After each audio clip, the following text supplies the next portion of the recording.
Welcome to Rainbow Soul Vodcast, where our Soulstrology comes forward to help you manage your everyday life, with forecasts and deep dives on natal charts and queer perspectives on the planets, transits, and more.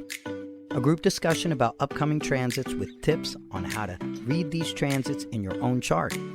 Hollis offers years of wisdom and natal chart knowledge with Bright Hawk's positive perspective and Lacrosse's inquiry. We offer the complete queer astrology experience. Welcome to Rainbow Soul. Please help us by subscribing, sharing, and commenting and reviewing.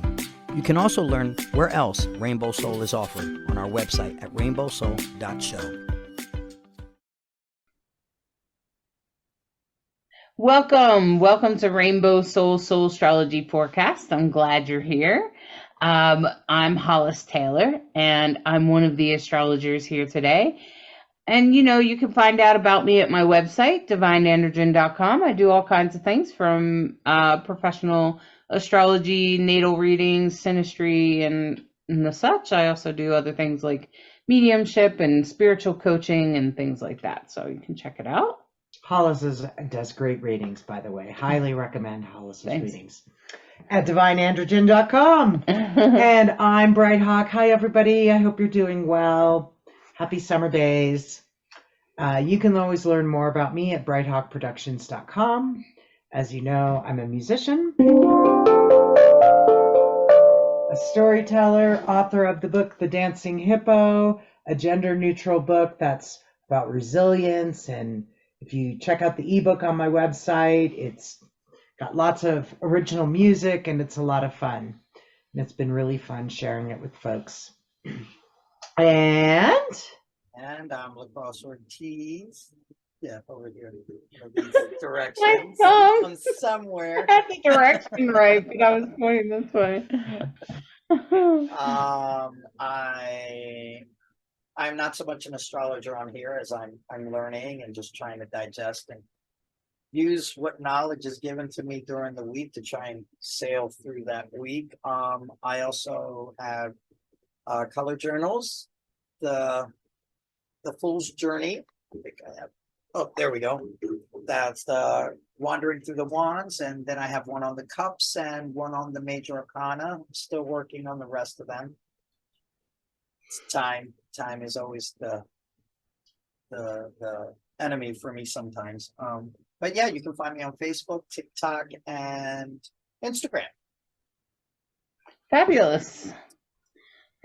Well, I want to invite everyone to take a few deep breaths and come into yourself for this moment here and now.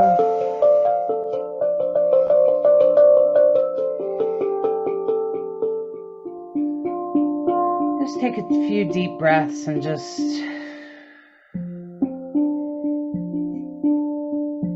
become centered in your body, in the here and now.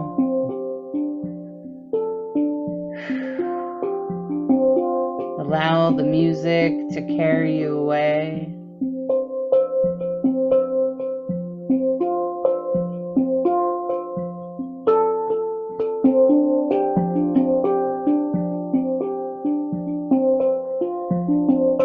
And as you get carried away, I want to invite you to be outside underneath the dark night sky.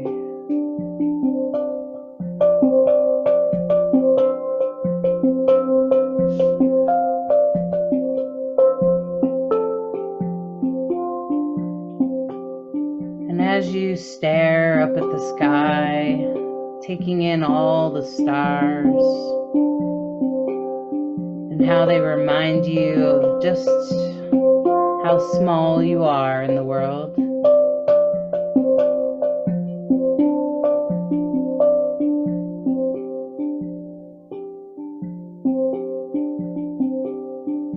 How big the universe really is. One constellation begins to light itself in the sky, ready to show you itself. Kind of looks like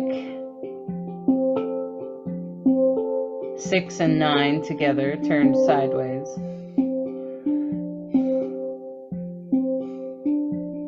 as you look a little closer and it gets bigger and comes closer to you, you realize it actually looks like a crab. And this crab is here to remind you of the sign of Cancer, where the sun has been moving through for the last bit of time, reminding you that the sign of Cancer reminds us of the parts of us that is hard on the outside, soft on the inside.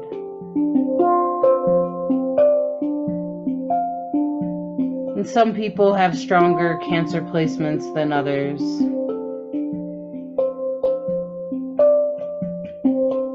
And Cancer tends to remind us of how important it is to learn the wisdom that has been passed down from generation to generation.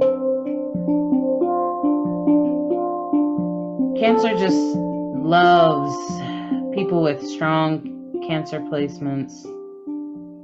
They tend to love to learn as much as they can. If you find yourself called towards learning,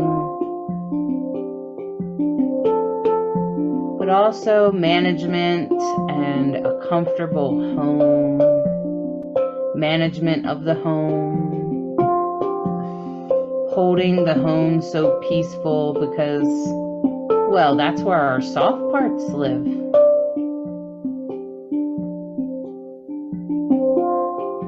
The crab reminding us how important our shell, our home is. It keeps us safe inside.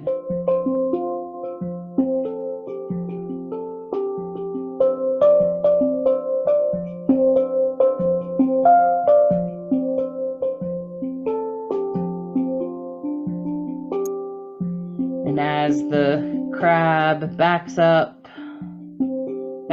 into the sky, we are reminded of our soft parts inside, and to recognize that when those soft parts get poked, they probably make us upset.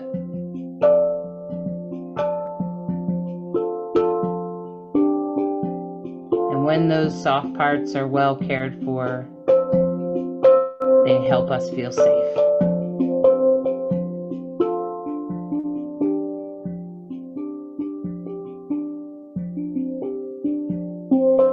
And as the crab backs up into its spot in the sky,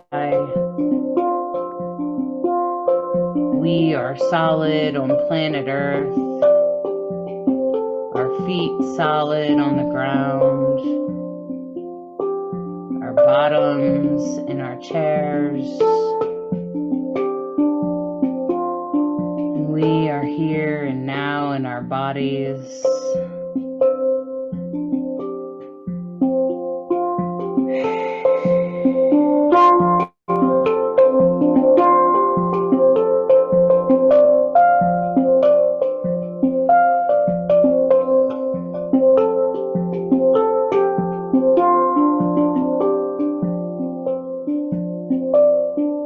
Come back into our bodies.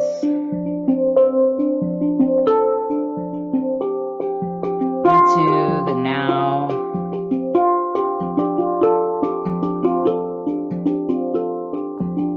Into the present. And I invite you to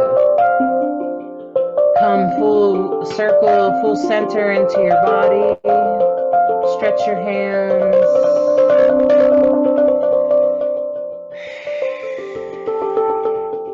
Roll your shoulders, open your eyes, and become centered in your body in the here and now on Rainbow Soul Soulstrology Forecast.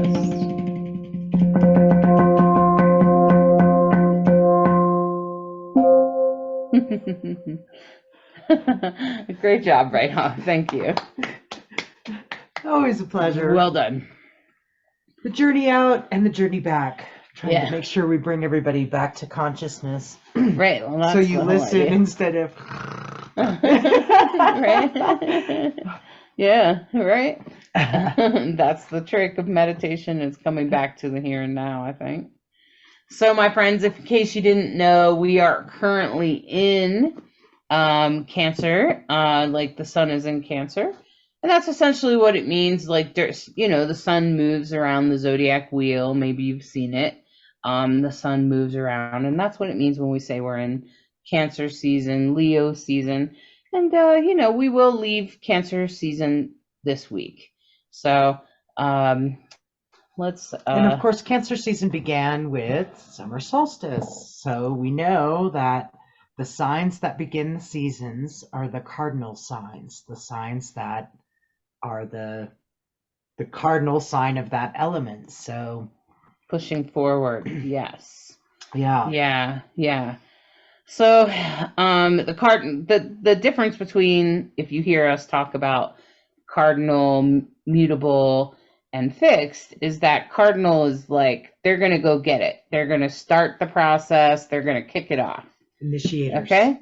And then mutable is a little bit more flexible. They're kind of more like, they go with the flow of things.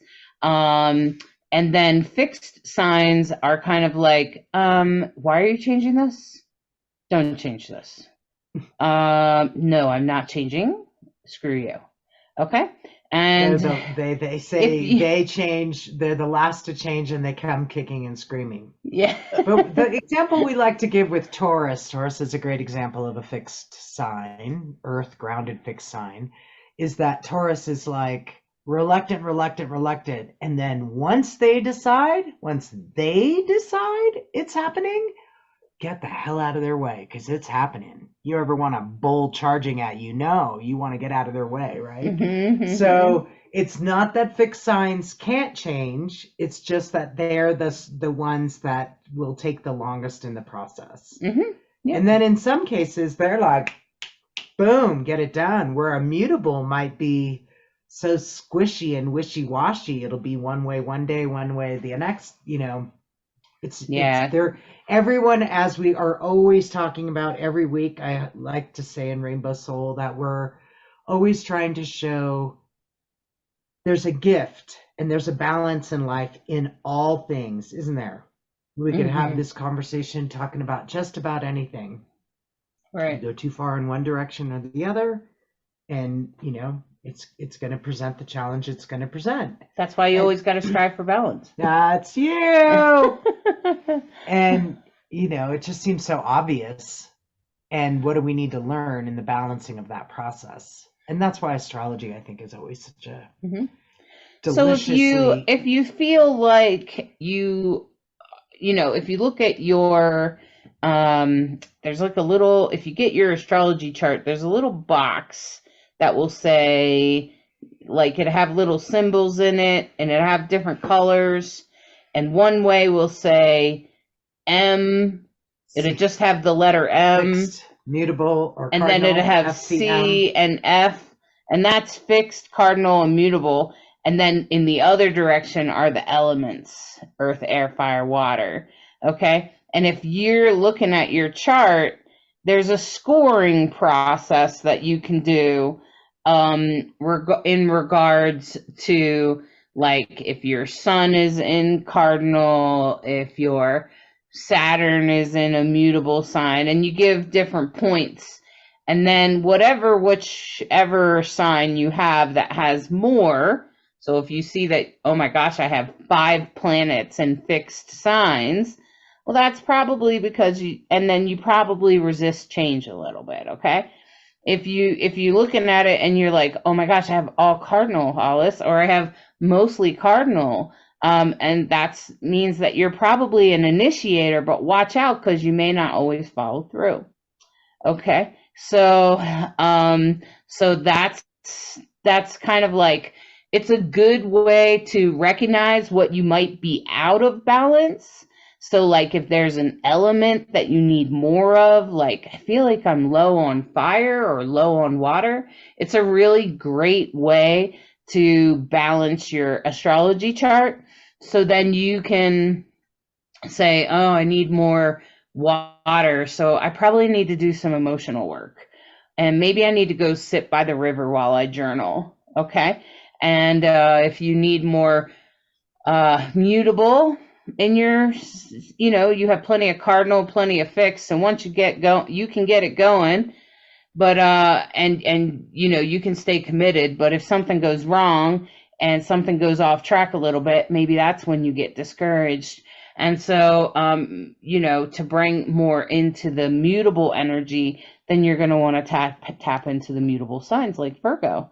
So then you're going to want to try to tap into those zodiac signs and really pay attention. So there are ways to bring these things into your life to balance yourself out, to help yourself feel a little bit more in balance. So it's a really, actually, I think it's a really great method to help bring yourself more in balance. Okay. For sure. So this week's astrology forecast is for July 17th through the 23rd.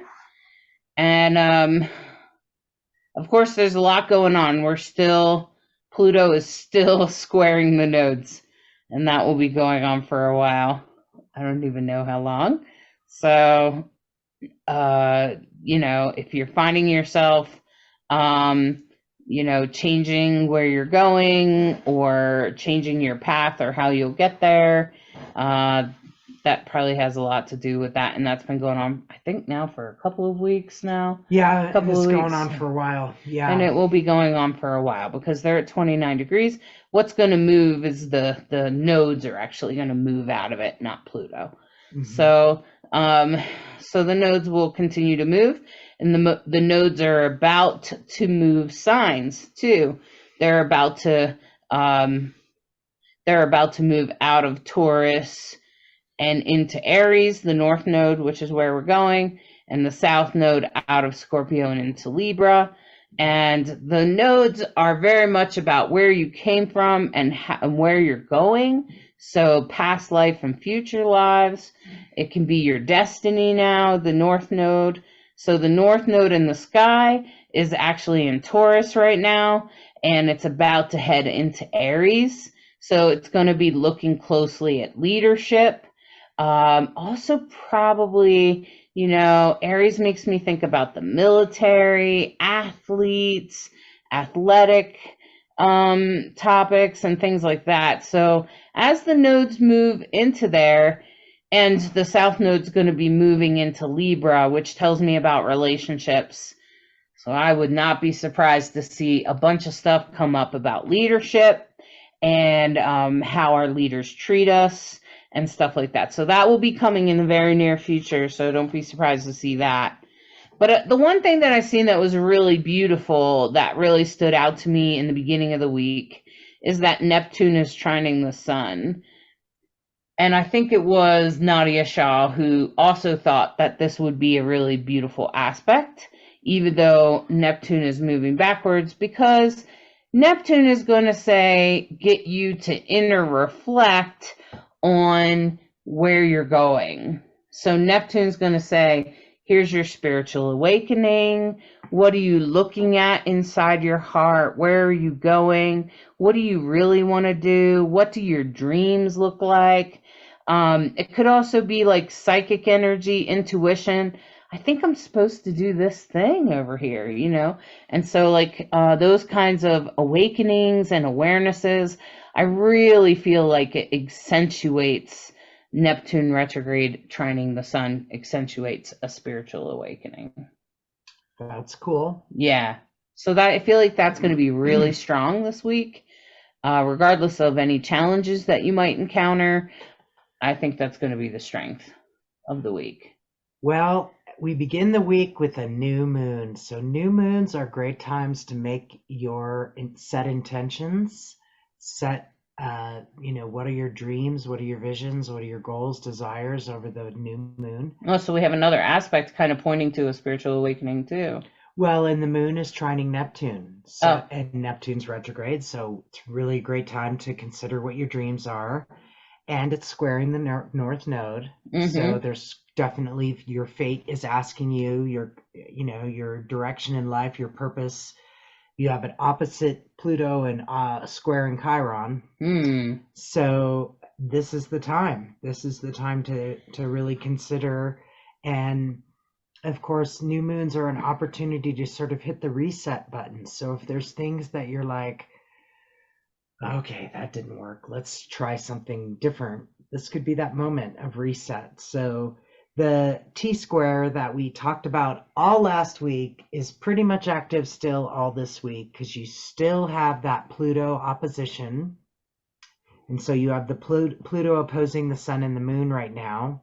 They'll be moving, but that T-square stays into effect because it's squaring the north node. Okay, so one of the things that I'm noticing is that you're talking about the moon squaring Chiron. And so that's emotionality and Chiron, which is about inherited wounds, which a lot of times is trauma. It's not always, but a lot of times it is. And there's a lot of people right now sort of checking out their trauma that they brought in, right? Okay.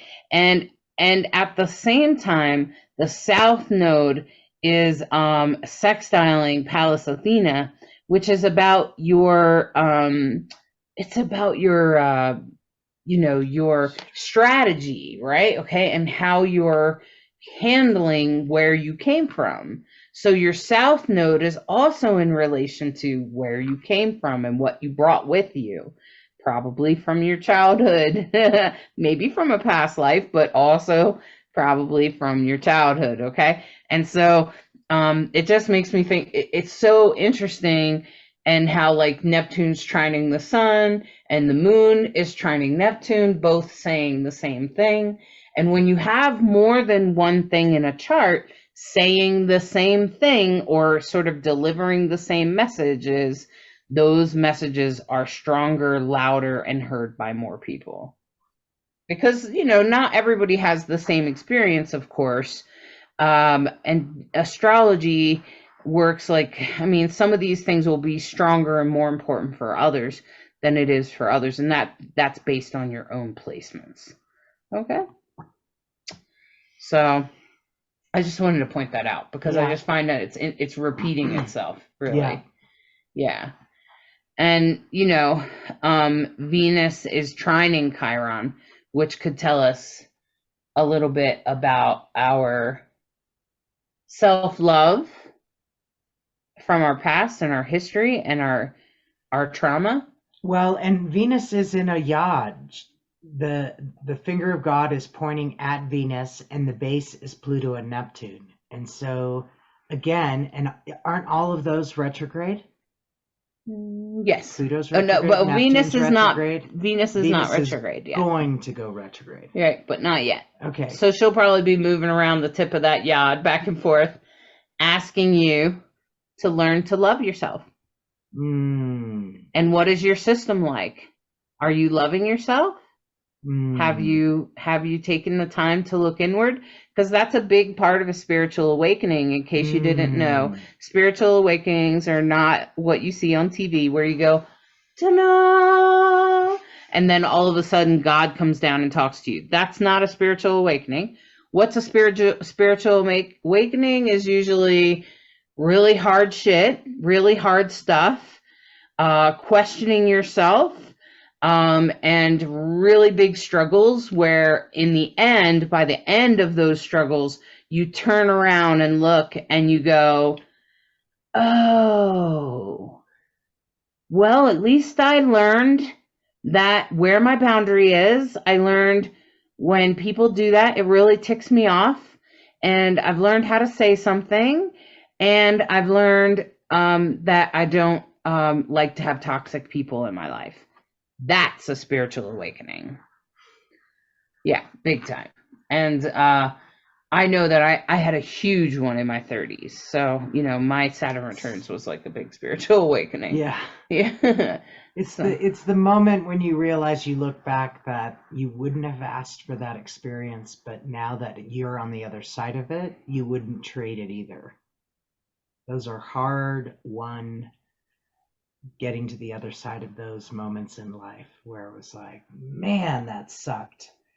But man, am I glad I learned what I learned.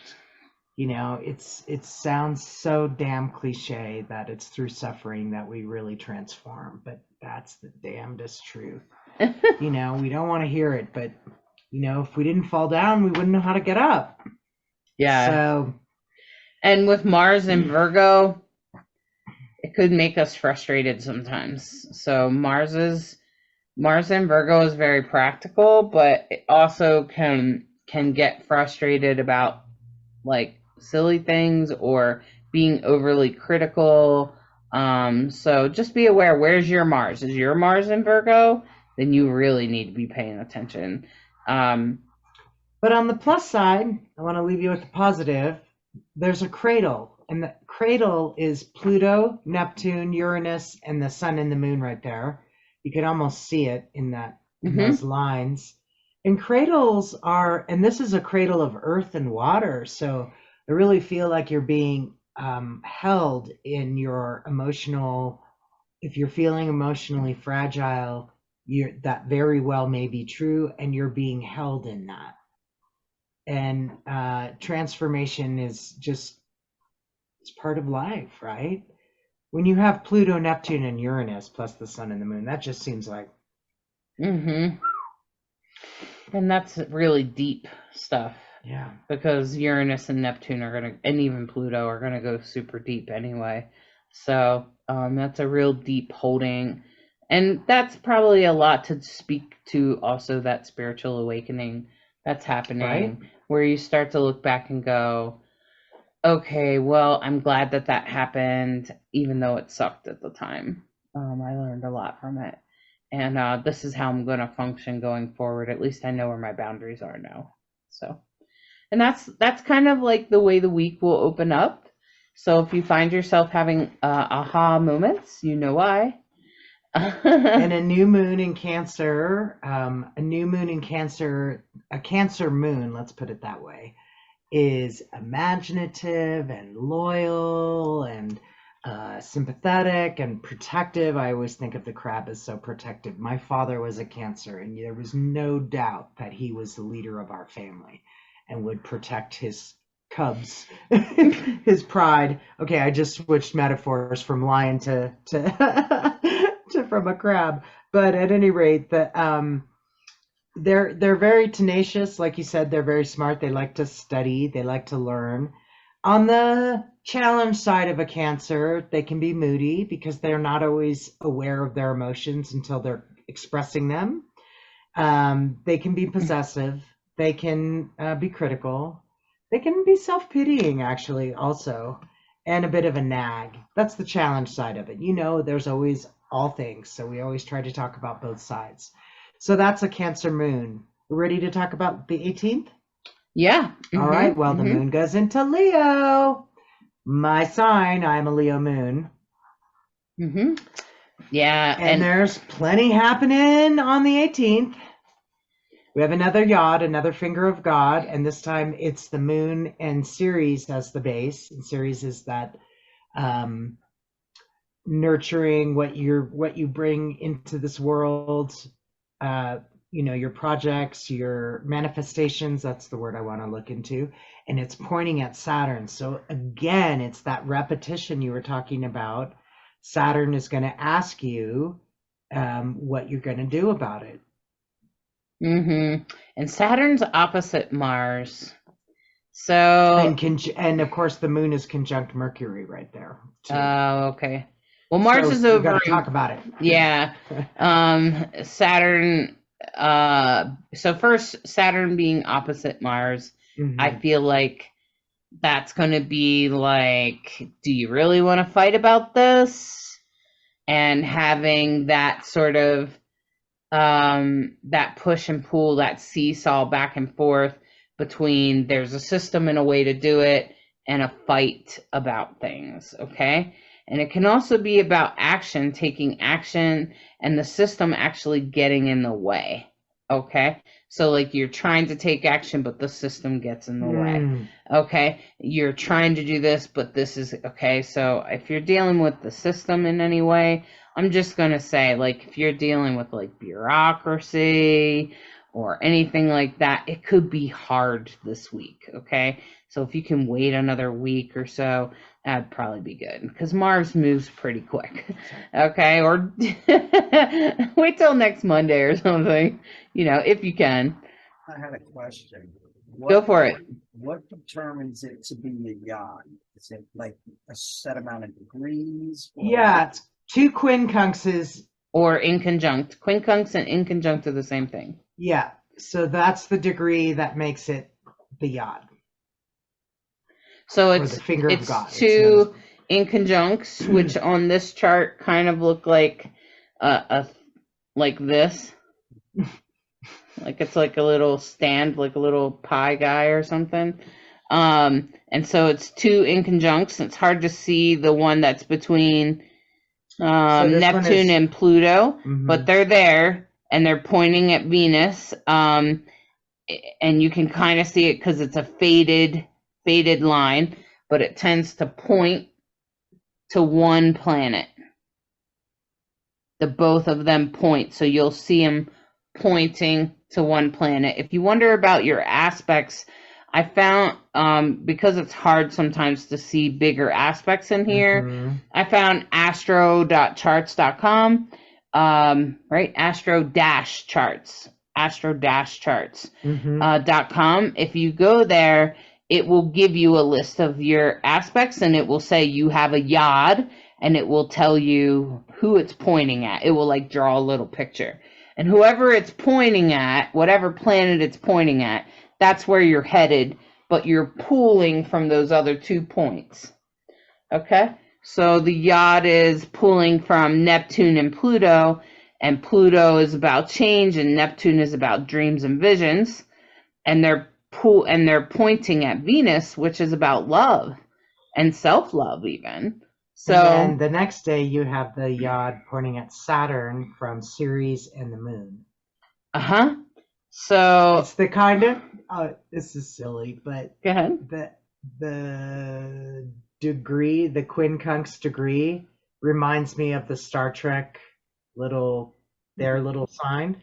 Yeah. Because there's equal triangles. There's various kinds of triangles. Whatever theirs is, that's what it reminds me of, the quincunx. It's more of a severe. Anyway. So yeah, you have that faded energy, if you will. So it just tends to be where you're headed, tends to point to where you're going. And Venus is also trining the North Node. So I think if you're having that yod towards there, plus Venus is trining the North Node, she's trying to take you where you need to go.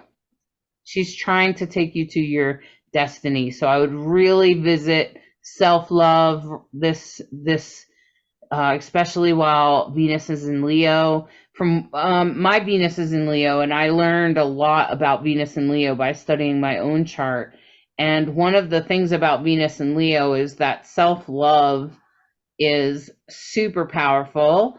So now's a really good time for everyone to work on their self-love, to make sure, and if you were born with Venus in retrograde, Venus is about to go retrograde. And when she does, you won't feel it as harshly as other people, just like Mercury retrograde. Okay. You'll feel more comfortable.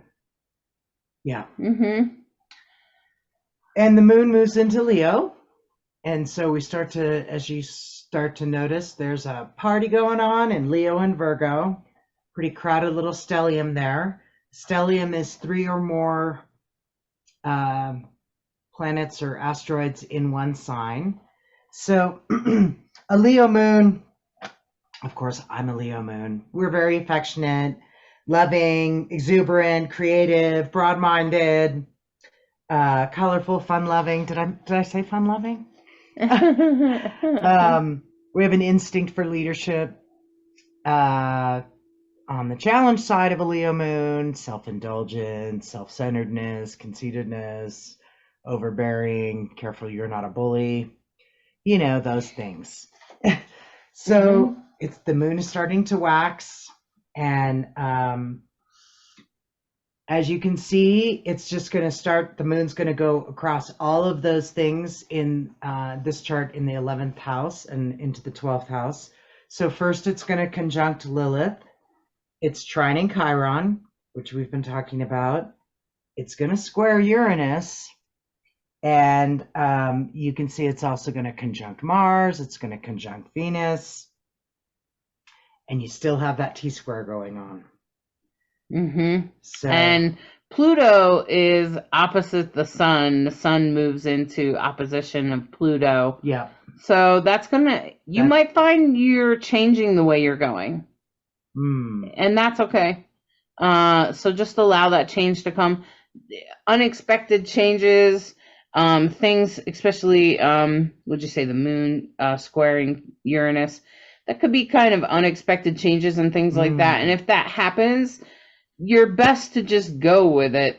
Try to call upon your mutable energy and just go with it, because if you go too strong against it, digging your feet in is not going to help. Yeah. And trying to predict exactly what's going to happen, I wouldn't even do that. I would just try to let go and allow things to unfold, especially with Pluto in opposition to the sun, because it's asking for something to change, but you don't know what that is. Pluto can be very powerful. It can be about power, control, and it's also about like changes and transformation.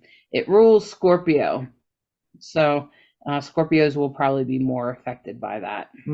Scorpio, Scorpio sun, Scorpio rising, maybe Scorpio moons too. Yeah. So, okay.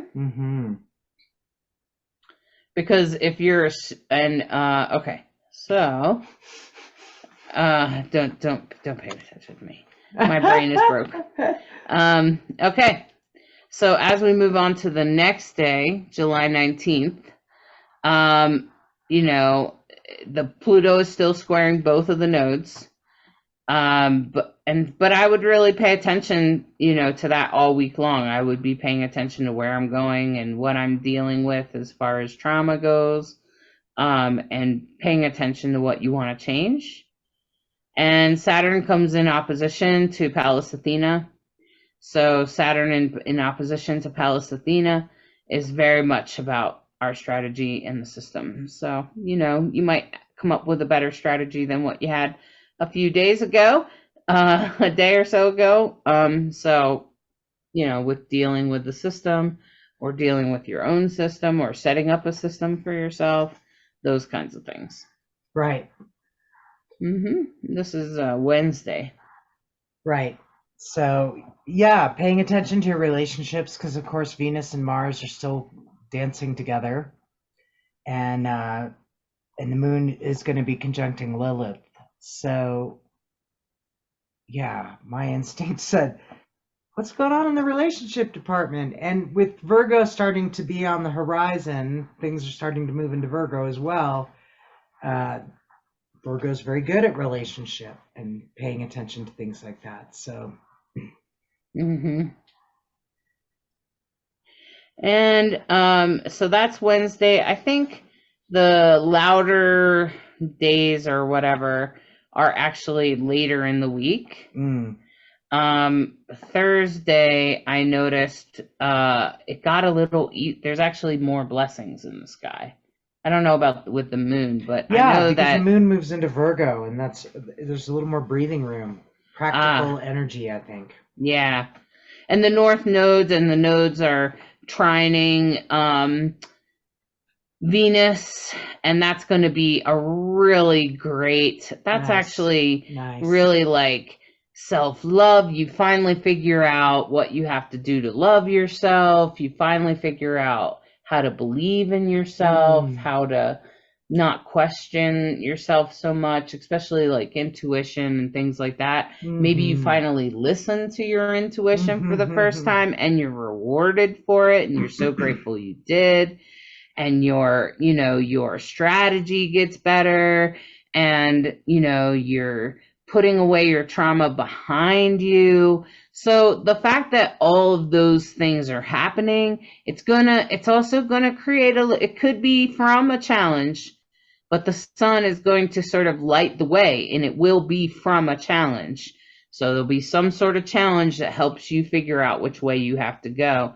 But by the time you get to Thursday, you will have so many blessings that help you go, oh, Yeah. okay, okay. Yeah, because when the moon enters Virgo, it's all about practical intelligence. So I get it. It's intellectual, it's meticulous, it's industrious, it's steadfast, it's responsible, it has a thoughtful approach to life. That's a Virgo moon. On the challenge side, a Virgo moon can be critical. It can be high strung. It can be a little bit on the argumentative side, a little maybe standoffish, potentially a hypochondriac. But really, a Virgo moon is very practical and like helps you have realizations, period, full stop. And what feels good, what's right, how being of service feels good in life, the right things to do. Virgo has that, doesn't it feel good when your house is clean kind of thing? Everything is in order, that kind of vibe. So anything you can do to sort of work that energy will feel good. And I'm pretty sure that, and at this point, Venus is stationing to go retrograde. So Venus is about to go retrograde. She's stationed. So that essentially means that, sorry to refer to Venus as she, it doesn't mean anything except that it sometimes has a feminine quality. But that Venus starts to station to go retrograde, I'm sorry.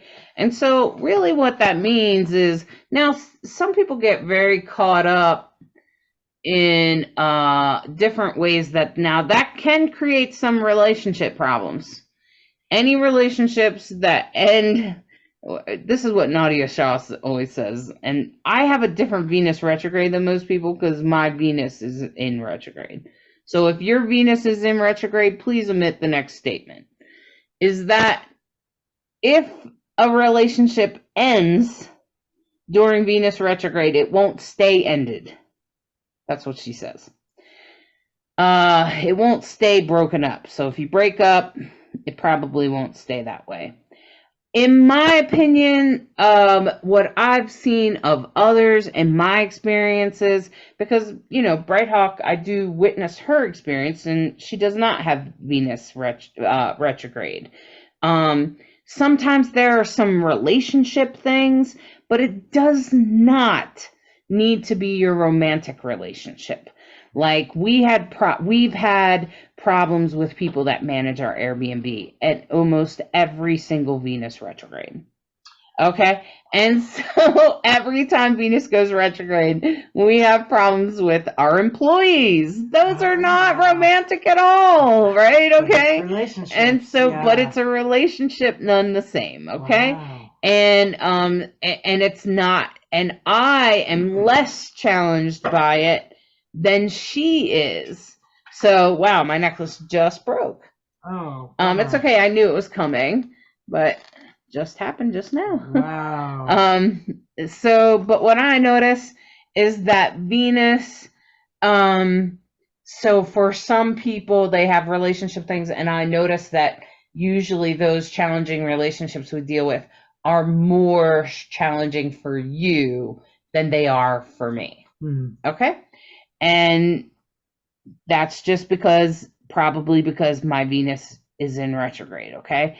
And so it's a little bit easier for me to navigate it because I'm like, self-love, I know this is not me. When they do that, they're reflecting, you know what I'm saying? They're reflecting how they really are, and they're projecting stuff on us. And so I'll have my head completely together, and I'll help Bright Hawk get through it, okay? So I'm just saying that really pay attention to where your Venus is. Is it retrograde or not? And if it's in Leo, it could be hard, okay? If yours is not retrograde, it could be a relationship issue. It could also be related to money, physical goods, or things related to beauty and stuff. And so I'm not really into that, like, whole beauty makeup, that kind of thing. But the recommendation from Nadia Shah, who is, so if you're really into that, you want to check her out as an astrologer, is do not color your hair, do a new look, or buy a new outfit Or get tattoos. this week. Just don't do it. Don't get tattoos. Don't do any of that stuff. Things where you might Okay. dramatically change your mind once it goes Yeah. direct. You're like, what was I thinking? Why did I think this was a great purchase, look, color, or whatever? Yeah. So Yeah. So I haven't seen it, but I'm learning from her, and I've learned a lot from Nadia Shah. So yeah. So we'll just if bring that's her message something- through and give her credit for it. Yep. Yeah, for sure. Yep. So are we on the 20th first or the 20th still? 20th. All right. Well, that yacht is still playing, and it's still pointing at Venus. Pluto and Neptune pointing at Venus. So we've talked a lot about Venus. We also talked a lot about the opposition to Saturn. Still highly in play. You know, got T-square still in play. So those energies that, you know, we've kind of been working with for a while. But it seems like the nodes are very involved. Yes. So very, I'm going very to just be involved. saying, paying attention. Yep. Oh, and the nodes move in. Remember I told you at the beginning Yeah. of this podcast that the nodes were going to be moving into Aries and Libra, and There they are. 29 There they degrees. are. Wow. They moved in. On the Thursday. They actually yeah. do it on, They actually do it on Wednesday. Okay. And we're talking Wednesday, Yeah. Thursday. Okay. So it's Yeah. actually Tuesday, but that's fine. Most of this week, the nodes, you're probably not going to feel it on the day. It's more like the vibration. Suddenly things change focus. We're going to be talking more about leaders and leadership and what that looks like, and our relationships with leaders in particular. And they'll be there for the next several years. So if you have strong placements in Aries and Aries and Libra. Aries and Libra, you're going to feel it. And nodal returns are serious, and they can definitely trigger things about why am I here, what am I doing, and what's going on with my life. And be gentle, be kind with yourself. You're probably doing more than you give yourself credit for. And if you're not doing enough, you'll figure out what it is. Because all of that energy from Saturn is going to force the issue. Saturn is all about karma. And if you're doing your life in a good way, Saturn might reward you. And if you know there are things you're not doing that you're supposed to do, Saturn's going to let you know, and you're going to deal with it one way or another, and you're going to decide, you know. And these are the moments that I feel like people realize their chart, if you know what I mean, realize their purpose, I guess, and follow through on their purpose, on what they know to be true for themselves, and or they don't. And they give in to addiction or... Yeah, It's because if usually you don't addiction. do it, you usually don't want to do get it, away it's from your usually life. There's a so. reason why you're having to numb, so you don't have to deal with the inner calling of what you know you're supposed So to be doing. most drug addicts, alcoholics, and other types of addicts are trying to numb something, and it's usually because they're numbing either old childhood trauma, and maybe they learned this as a coping mechanism in their childhood, but also it's probably because there's something in their chart they're not expressing, they're repressing, they're doing something to keep that shit in the back, and that's what pushes them to numb themselves. Okay, so have some compassion for them, although you should keep strong boundaries with them. Yeah, and this is where Saturn, you know, it's what we all, especially as we get older, we call Saturn the spiritual 2x4. Yeah, Saturn will do that. You know, It and will. At a certain point, you decide, gee, I'd rather do my work than get a 2x4 to the head. Mm-hmm. So, Right. That's why we right. talk about this. Good job to you for listening, because that means you're working hard at trying to make sure you are doing it better. You are trying to figure out how to create flow in your life. And, Try to you keep know, yourself on point. Yeah, I'm sure the people exactly. that are leading with resistance aren't listening to this podcast. So, I'm sure not. I'm sure they're not. And so as Venus is preparing to go backwards, she's just you might start seeing about what you might be dealing with in your Venus retrograde. You might start be seeing, you'll start to like, oh, that's what's about to happen. Okay. And so if that happens, just hold on and just do your best to get through it and keep yourself aware to spiritual awakenings, because Neptune is still dancing over there. And the other thing that I noticed was that Juno, which has a lot to do with commitments and relationships, is actually doing some really great aspects to Jupiter and Uranus. So and I'm the just moon. going to say, even though Venus is in retrograde, just remember, when one door closes, another opens. And so although commitments may end, maybe other commitments will be able to be made as a result. So keep yourself open to that. Okay? Yeah. Mm-hmm. And again, you have that cradle, rocking the cradle. Good. Saturn, Jupiter, Juno, the same players that you were just talking about, Jupiter and Juno. Some nice aspects. You have the moon sextiling Juno. You have the moon trining Jupiter. Mm-hmm. The moon is trining Jupiter. Interesting. And so it must be pretty close to Mars, eh? So they're both trining Jupiter. So big action, big movement. You might make some big moves, and those moves are going to go well. So if you have a big move to make on this Friday, July 21st, go for it, because that big move is meant to happen. Jupiter trine Mars, it's meant to be, and it's important for you to follow through. Yep, I agree. And on the 22nd, well, the weekend, it still has some interesting energy, because you have a trine with the moon's trining. Moon's still in Virgo. Start there. Trining Uranus, trining Pluto. And remember, trines are blessings, sweet flowing energy between those aspects. You still have the moon opposite Pluto, and of course it's gone through and it's conjuncting Mars, and it's just going to keep conjuncting all those things, Venus and Mars and Ceres. But then what you also have beginning to form, and you start to see it, and it goes for a few days, is the rectangle between the Sun, the Moon, Pluto, and Neptune. So talk about a mystic rectangle.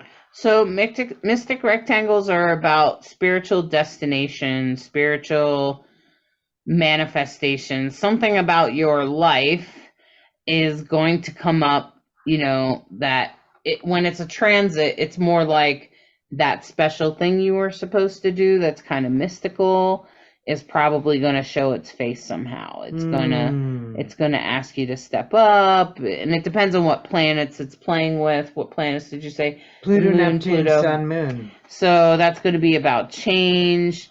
It's going to be about visions and spiritual awakenings. So if you suddenly say, yeah, I think I'm going to start my own business, my own psychic business, or I think I really need to do a podcast on this, or I need to have this spiritual awareness or something like that, especially if it's anything spiritual or anything related to intuition, to help you grow or to help others grow, then it's that's the mystic rectangle. Yeah, with Neptune involved. And the thing that I noticed about the weekend is that it probably won't be super easy. So if you're having some relationship troubles, it could happen. And I just want to warn you that if you are having some relationship issues and you're going through that, just remember that relationships can be for a season, or sometimes they're just for a reason. And not all, and although our culture likes to shove down your throat that every relationship has to last forever, that's actually not true. And or some relationships can also be saved if you're just able to be real, be able to shift and change, be able to hear what your partner is saying, and to be able to speak your truth. When we can do all of those things, it's actually easier to move through troubles. So if you are having relationship troubles, it doesn't have to end the relationship. It could mean that you just have to sit down and have a really intense, maybe hard conversation. But in the end, that conversation will greatly change things, maybe change the destiny of your relationship, and possibly lead you in the right direction. So, just take your time. Don't rush. Don't make any harsh decisions too quick, too fast. And, be aware this weekend if you're feeling a lot of challenges, you're feeling a lot of that, try to tap in to see how you can shift it, how you can shift and change to make your direction more on point. Okay? Because the sun and Pluto are squaring the nodes. Yeah. So, and the other thing that I wanted to mention is that, by Sunday, Venus will sextile Lilith, which is very much about female independence and female strength. And it's also sextiling, Lilith is sextiling the North Node, right? Yeah. Mm-hmm. And so those, or trining the North Node, actually. And so what ends up happening there is that, the strength and power of Lilith and Venus is what's going to push you forward. Mm-hmm. That's what's going to help you be so pull from the strength, the loving strength of Venus and Lilith. And Venus is very loving and kind and gentle, but she's about to go retro. She's gone retrograde now. So she went retrograde today, which is Sunday. So she went retrograde on Sunday. So when she goes retrograde like that, it might ask you to stand up for yourself. If you are a person that needs to stand up for themselves, please do. Please do. Because if you do, you'll probably find Lilith right there to back you up, give you with a little bit more backbone, and help you really stand up and push yourself in the direction you need to go. Yeah. Especially since the odds keep pointing at Venus. Right. All throughout the week. And of course, it's happy birthday to the Leos. So the sun moves into Leo, and the sun joins the party in Leo because we already have Venus and Mars in Leo. And then, and the moon's in Libra. Huh? Yeah, relationships. So the moon on Sunday moves into Libra, which is all about artistic beauty. The moon in Libra is adaptive, creative, charming, good-natured, diplomatic. The Libra's essence is the creative, artistic appreciator of the finer things in life. The challenge for a Libra moon is indecisiveness. They like to look at everything, but then they tend to have analysis paralysis. They can be self-indulgent, dependent, frivolous, changeable. So Libra, that's that energy that we were talking about, has mutability, right? So they can change. Actually, changeability. Am I right, or is it? It's definitely not fixed. I was wondering if it was cardinal, but it might actually be. Do you know you have a lot of Libra? I'm a Libra. I think it's the beginning. I think it's I was just thinking. In any case, yeah. In any case, the Libra moon. It's cardinal. It is cardinal. Okay, it's cardinal. Yeah, thanks. Great. Yeah, because it begins the fall. Mm-hmm. So Yeah, it's that's the what I was sign. thinking. Yeah. Mm-hmm. So the cardinal signs are the ones that begin the seasons. They're right after solstice. They're right after equinox. So anyway, the moon will be conjuncting Sirius. So again, that's all about manifestation. Trining Pluto, so that's good. You know, the way is clear for you to have a good transformation. And you know, Can I see that chart on the back of there? we've talked about the yod and the yeah, I'm not sure what chart that is. So here's the little chart Oh, on, this is from Astro. This is a chart from astro.com, right? And if you look really close, you can see that little chart, and it says cardinal, fixed, and mutable. And you can see this person has quite a bit of mutable, right? Okay. And it's earth, air, fire, water. That's what the red, yellow, green, blue means. Okay. And so that's what's down the other side with these other letters, fire, earth. Okay. So it's a really great way to score your system and figure out what you need more of. Okay. Especially be helpful while you're having spiritual awakenings, eh? So Lacrosse, did you have anything else that you wanted to add? Well, with all the transformation, it's neat because we're going into the season of the salmon. And salmons are known for changing from freshwater to salt. They actually have a whole body change. Like they transform so that they can go from the freshwater to the salt. And the reason that they go from the freshwater to the salt is so that they can grow. oh wow. Become bigger.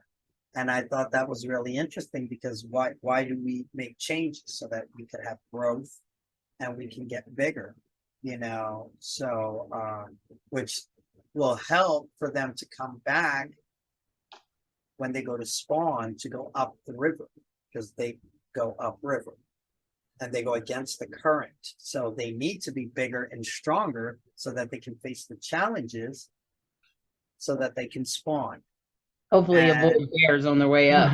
Yeah, exactly. They have there's a lot of predators for them, including us. But I just thought that was interesting because we're coming into the season of where it's about transformation, it's about change, and it's not easy. It's not easy change. And even when they lay their eggs, such a small percentage even survive. When they're fries, they barely survive.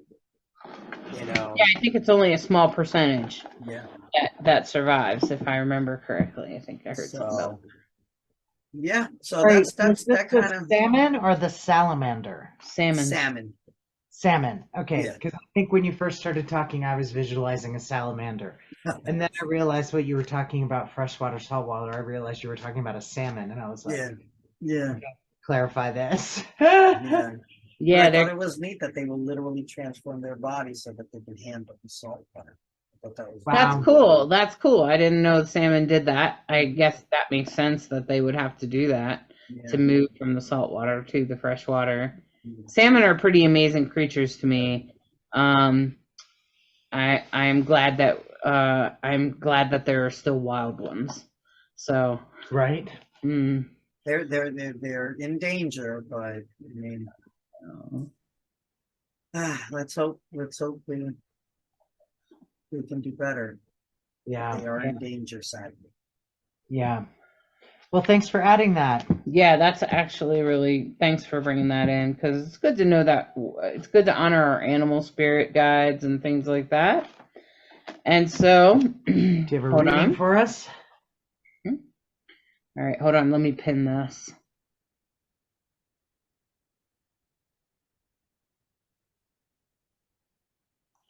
All right, so the first card here is the Four of Cups. And it's actually a card more about relationships and about relationships that come together. So this is very much about how relationships come together and how comfortable we can get in them. And sometimes how we ignore when something happens. So something happens, but we just keep going on. Like no one cried over the spilled milk in the middle of the table here, right? Okay. And so that's what this is a reminder of, and how comfortable we can become in relationships. And this is a reminder of how you've become comfortable and maybe how you've let some things slide in the past, okay? Or you've just kind of let it go or moved on. And this card is the Ten of Swords, which is very much about trauma. It is so much about trauma. This card is like really powerful trauma. This is recognizing, oh my God, I have an attachment style that's not good. I'm codependent. I think I'm with a narcissist. Oh my gosh, I'm in a toxic relation, whatever. This is the Ten of Swords, okay? This is about, but recognize that you're not just the victim of abusive people. You've also been a part of that, okay? Not that you made it happen, but that there's a part of you that attracted that probably comes from your childhood, okay? Or from some other relationship before, okay? And that's what this is about. This is about our childhood trauma, and that's why it's showing these like little demons you can see in this person's heart. That's why they're showing that. Because, and the full moon behind her head, and you can see that she's kind of crying but they're red tears of blood, meaning that it's very painful emotional pain. So, and this is the moon. So Venus in retrograde, I'm not really surprised to see this. So if you're experiencing or you're reviewing some sort of trauma or something like that, just be aware of it. And, just remember, trauma can be healed. Trauma can be healed, okay? I promise you it can. I'm living proof. You can change it. You can shift it. I'm not saying I'm perfect, but definitely you can teach yourself things, okay? When I realized I didn't have any compassion for other people, I started teaching myself compassion because my mom was a narcissist, okay? And so now this is the future. This will be about making a choice. This is about two choices and maybe not knowing how to make that choice. Maybe not knowing exactly what to do about that choice or how to make it. And this is very much about reviewing what parts are good and maybe the two, maybe there's two sides to it, Make sure you explore all sides to any relationship before you end it. That's my opinion. Make sure you hear from the other person. Make sure you consider all sides. Make sure you consider all things. Because there could be parts to it that you're not seeing. Okay? And that's what the Hanged Man is about. The Hanged Man is often known for having to make a choice and not sure which way to go. It's okay to say, I don't know. I'm just going to repeat that too. I don't know right now. Okay? So the first card is the Four of Cups, and this is very much about getting very comfortable in relationships, depending on your attachment style. And that's exactly what this card is about. So it's a reminder of how a relationship was very comfortable and how in which you came together. And this is very much about trauma and emotional pain. So if you're experiencing some of that, it's okay to experience that. And, also maybe you want to communicate that with your partner and get your partner to help you through it, right? And if they can't help you through it because they're part of the problem, well, then, maybe you need to tell them why they're part of the problem and see if you can get them to shift. If they're not willing to shift, well, then you might need to end it. But I usually give people a chance to change. I usually give them several chances. So, and I usually give lots of warning and lots of lead up time. Okay. And that's just my opinion though. If you're really in a violent relationship or something really bad, get out of there. Okay. And, yeah, somebody hits you or something, just get the fuck out. GFO. Okay. Get out of there. All right. And, this is the Hanged Man. This is about making a choice. And you might have to make a choice, and you might be faced with a difficult choice, but just make sure you look at all sides of it and consider all the pieces, parts. Okay. And that's it pretty much. And that's our reading for today. And I know it's not going to be easy with Venus retrograde, but y'all are going to do it. You're going to do it. Do we have any choice in the matter? So, Lacrosse, do you have Venus in retrograde? No, but I have Saturn. Retrograde. Yeah, but no, I don't think But not Venus. I really appreciated what Nadia Shah said recently about retrogrades, because retrogrades in general are there to help us slow down, reflect, review, and that can be a blessing. Mm-hmm. You know, because some of us, Sages, with a lot of fire, you know, can move too fast. And, you know, before trying to build the landing gear for the airplane you're currently flying isn't always successful. So. Sages know all about that. Gee, this isn't what I thought now that we're mid-flight, you know? So, yeah. We're grateful for you listening. We're sending you all our love and hoping that it makes it easier to flow with it, to understand the energy and not fight things unnecessarily, and be good to yourselves. Yeah, be good to yourself in this Venus retrograde season. Some astrologers are saying it'll be harder than others.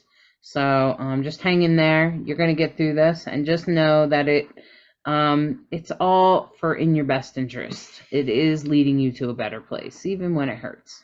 True. All right. All right. Be sure to like, share, and subscribe. Don't forget that. That's right. Like, share, subscribe, comment. We appreciate it. Yes, and thank you to all of our listeners, our special listeners out there. Many thanks. We appreciate you, and thank you for listening. Take care. Bye-bye.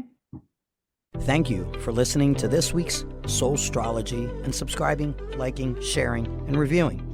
We hope you enjoy this dose of Soulstrology and encourage you to embrace the week ahead with an open mind and heart so that you may integrate the deepest of lessons from the stars.